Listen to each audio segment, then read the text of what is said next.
Hi friends, ഏവർക്കും കാൽക്കാറ്റ് നമ്മുടെ YouTube ചാനലിലേക്ക് സ്വാഗതം. ഇന്ന് നമ്മളിവിടെ ഉണ്ടാക്കാൻ പോകുന്നത് ഒരു വെറൈറ്റി ഡിഷാണ്. ഒരു പൂവമ്പഴത്തിൻ്റെ സീസണാണ്. അപ്പോൾ നമ്മളിവിടെ നല്ല ടേസ്റ്റി ആയിട്ടുള്ള ഒരു വെറൈറ്റി പൂവമ്പഴം ഹൽവയാണ് ഇവിടെ ഉണ്ടാക്കാൻ പോകുന്നത്. അപ്പോൾ ഇതിന് വേണ്ട എന്തൊക്കെ ഇൻഗ്രീഡിയൻസ് ആണ് നമ്മൾ ഉപയോഗിക്കുന്നതെന്നും ഇതിൻ്റെ പ്രിപ്പറേഷൻ എങ്ങനെയാണെന്നും നമുക്കൊന്ന് കാണാം. പൂവൻപഴം 15 എണ്ണം, ഏത്തക്കയാണെങ്കിൽ ഒരു 8 എണ്ണം മതി, ശർക്കര 3/4 കിലോ, തേങ്ങാക്കൊത്ത് 2 പൂള് ചെറുതായി അരിഞ്ഞത്, പറങ്ങേണ്ടി 10 എണ്ണം, ഉണക്കമുന്തിരി 2 ടേബിൾ സ്പൂൺ. ഇത്രയും നമുക്ക് വറുത്ത് ലാസ്റ്റിൽ ഉപയോഗിക്കാനുള്ളതാണ്. ഏലയ്ക്ക ഒരു 6 എണ്ണം, നെയ്യ് 4 ടീസ്പൂൺ, ഉപ്പ് 1 നുള്ള്. ആദ്യം നമ്മൾ ഇവിടെ ശർക്കര ഉരുക്കാൻ പോവുകയാണ്.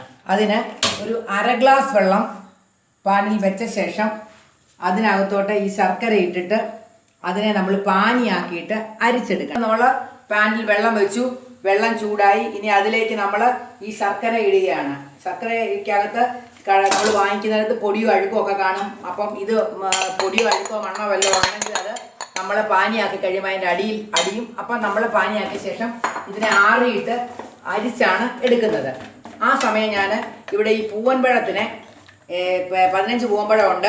ആ പൂവമ്പഴത്തിൻ്റെ തൊലിയെല്ലാം കളഞ്ഞിട്ട് അതിനെ ചെറുതായിട്ട് കഷ്ണമാക്കിയിട്ട് അതിനെ മിക്സിയിൽ കുഴമ്പ് പരുവത്തിൽ അരച്ചെടുത്തുകൊണ്ട് വരട്ടെ. നമ്മുടെ ശർക്കര പാനിയായിട്ടുണ്ട്. ഇത് ആറിയ ശേഷം ഇനി നമുക്കിത് അരിച്ചെടുക്കണം. ഇപ്പം ഇനി മറ്റേ ഉരുളിക്കകത്ത് ഞാൻ ഒരു 1/2 സ്പൂൺ നെയ്യ് ഒഴിച്ച ശേഷം അതിലേക്ക് നമ്മുടെ അരച്ച് വെച്ചിരിക്കുന്ന പൂവമ്പഴത്തെ ഇട്ട് ഒന്ന് ഇളക്കണം. അതിനകത്ത് കിടന്നൊന്ന് ചെറുതായിട്ടൊന്ന് വേകണം. ആ നേരത്തേക്ക് ഞാൻ നമ്മുടെ ഒരു പാൻ വെച്ചിട്ട് അതിലേക്ക് ഈ തേങ്ങാക്കൊത്ത് വറക്കണം.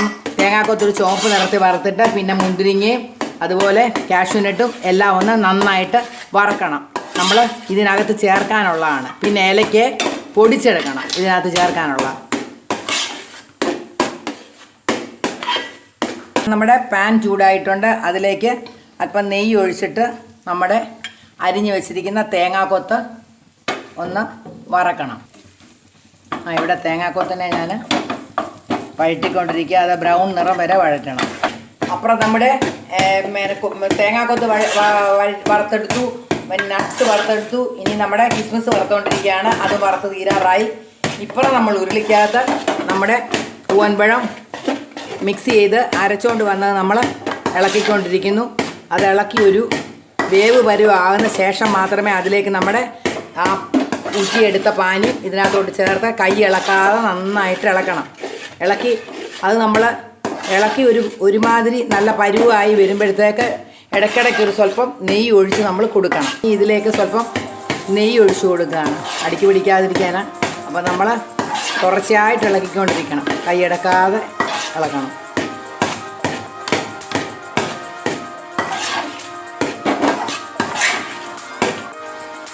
അപ്പം നമ്മുടെ പഴം വെന്ത് വന്നു. ഇതിലേക്ക് ഞാൻ ശർക്കരപ്പാനി അരിച്ചെടുത്തുകൊണ്ട് വന്നത് ഒഴിക്കുകയാണ്. അതും കൂടി ഇട്ടിനി നന്നായിട്ട് ഇളക്കണം, കൈയെടുക്കാതെ ഇളക്കിക്കൊണ്ടിരിക്കണം.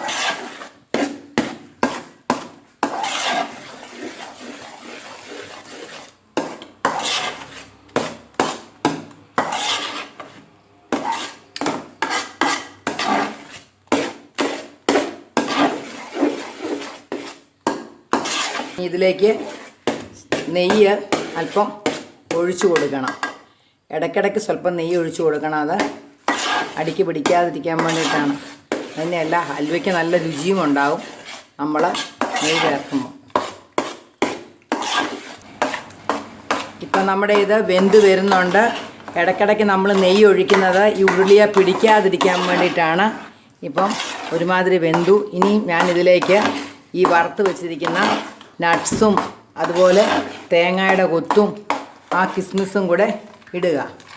ഇട്ടിട്ട് വീണ്ടും ഇതിനെ നന്നായിട്ട് ഇളക്കിക്കൊണ്ടിരിക്കുക. കൈ അടക്കാതെ ഇളക്കണം, കൈ എടുക്കല്ല്, അല്ലെങ്കിൽ അടിക്ക് പിടിക്കും.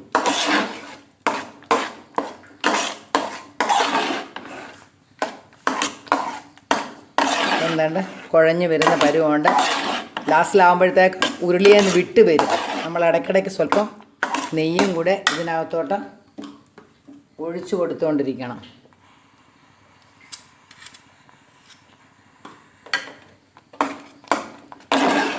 നമ്മൾ ചക്കയലുവായും അതുപോലെ മാങ്ങയുടെ അലുവായും ഒക്കെ ഉണ്ടാക്കുന്ന പോലെ തന്നെയാണ് ഇതും. ഇപ്പം നമ്മുടെ പൂവമ്പഴം ഹൽവ റെഡിയായി വരുന്നുണ്ട്, കട്ടിയായിട്ടുണ്ട്. ഇനി നമ്മൾ ഒരു 10 മിനിറ്റിനകം ഇത് ഹൽവ റെഡിയാകും. അത് കഴിയുമ്പോൾ നമ്മളൊരു പാത്രത്തിലേക്ക് അതിനെ സെറ്റ് ചെയ്യും.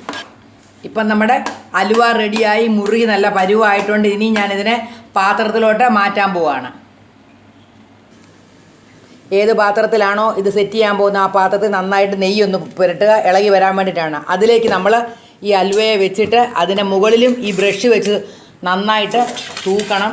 ഇനിയും ബ്രഷ് ഇല്ലാത്തവരാണെങ്കിൽ പ്ലാവല വെച്ചാണെങ്കിലും മതി. എന്നിട്ടത് ഒരു 10 മിനിറ്റ് ഇരുന്ന് കട്ടിയായി കഴിയുമ്പോഴത്തേക്ക് അതിനെ മറ്റൊരു പാത്രത്തിലേക്ക് വെച്ചിട്ട് തിരിച്ചിട്ടിട്ട് കഷ്ണങ്ങളാക്കി മുറിച്ചെടുക്കാം. ഇപ്പം നമ്മുടെ പൂവമ്പഴ ഹൽവ റെഡിയായിട്ടുണ്ട്. ഇതാറിയ ശേഷം നമുക്ക് ഇതിനെ തിരിച്ച് മറ്റൊരു പാത്രത്തിലേക്ക് ഇട്ടിട്ട് പീസാക്കി നമുക്ക് ഉപയോഗിക്കാം. വളരെ ടേസ്റ്റി ആയിട്ടുള്ള ഒരു ഫുഡാണ്. ഞാൻ നിങ്ങളോട് ഒരു കാര്യം പറയാനായിട്ട് മറന്നുപോയി. നമ്മൾ ഈ പൂവമ്പഴ ഹൽവ ഇളക്കിക്കൊണ്ടിരിക്കുമ്പോൾ ഒരു 3/4 പരുവം ആകുമ്പോഴത്തേക്ക് അതിനെ നമ്മൾ കുറച്ചെടുത്ത് ആറിയ ശേഷം ഫ്രിഡ്ജിനകത്ത് സൂക്ഷിക്കാമെന്നുണ്ടെങ്കിൽ നമുക്ക് അത്യാവശ്യം അടയുടെ നടുക്ക് നമ്മൾ ഉപയോഗിക്കാം. അതുപോലെ തന്നെ ഇത് നമുക്ക് കുമ്പളപ്പം ഉണ്ടാക്കാനും പറ്റും. വേഗത്തിൽ നമുക്ക് ഇത് ചേർത്ത് തേങ്ങാപ്പീരയും റവയോ അല്ലെങ്കിൽ ഗോതമ്പൊടി അരിപ്പൊടി ഇട്ടിട്ട് കുമ്പളപ്പം ഉണ്ടാക്കാനും പറ്റും. അപ്പോൾ അങ്ങനെ നമുക്കിതിനെ ഉപയോഗിക്കാൻ പറ്റും. അപ്പോൾ അങ്ങനെ നമ്മളൊരു 3/4 പരുവാകുമ്പം കുറച്ചെടുത്ത് മാറ്റി ഫ്രിഡ്ജിൽ സൂക്ഷിച്ചാൽ അങ്ങനെ നമുക്ക് ഉപയോഗിക്കാം. ഇത് ഹലുവയായിട്ട് ഉപയോഗിക്കാനായിട്ട് പറ്റും. ഇന്നുണ്ടാക്കിയ ഈ പൂവമ്പഴം ഹൽവ നിങ്ങൾക്ക് ഏവർക്കും ഇഷ്ടപ്പെടുമെന്ന് ഞങ്ങൾ വിചാരിക്കുന്നു. തീർച്ചയായിട്ടും നിങ്ങൾ എല്ലാവരും ട്രൈ ചെയ്ത് നോക്കുക. എന്നിട്ട് നിങ്ങളുടെ വിലയേറിയ അഭിപ്രായങ്ങൾ കമൻറ്റ് ബോക്സിൽ രേഖപ്പെടുത്തുക. നിങ്ങൾ ആദ്യമായിട്ടാണ് നമ്മുടെ ഈ കായൽക്കാറ്റ് എന്ന ചാനൽ കാണുന്നതെങ്കിൽ ദയവായി സബ്സ്ക്രൈബ് ചെയ്യുക. ഞങ്ങളിടുന്ന വീഡിയോസ് ഇഷ്ടമായാൽ ലൈക്ക് ചെയ്ത് അത് സുഹൃത്തുക്കളിലേക്ക് എത്തിക്കുക. തൊട്ടടുത്ത് കാണുന്ന ആ ബെല്ലൈക്കൺ കൂടെ ഒന്ന് ഇനേബിൾ ചെയ്ത് കഴിഞ്ഞാൽ ഞങ്ങളിടുന്ന ഓരോ പുതിയ വീഡിയോസ് നിങ്ങൾക്ക് നോട്ടിഫിക്കേഷനായി ലഭിക്കുന്നതായിരിക്കും. അടുത്തൊരു ദിവസം നമുക്ക് പുതിയൊരു വീഡിയോയുമായി വീണ്ടും കാണാം. അതുവരെ എല്ലാവർക്കും ബൈ.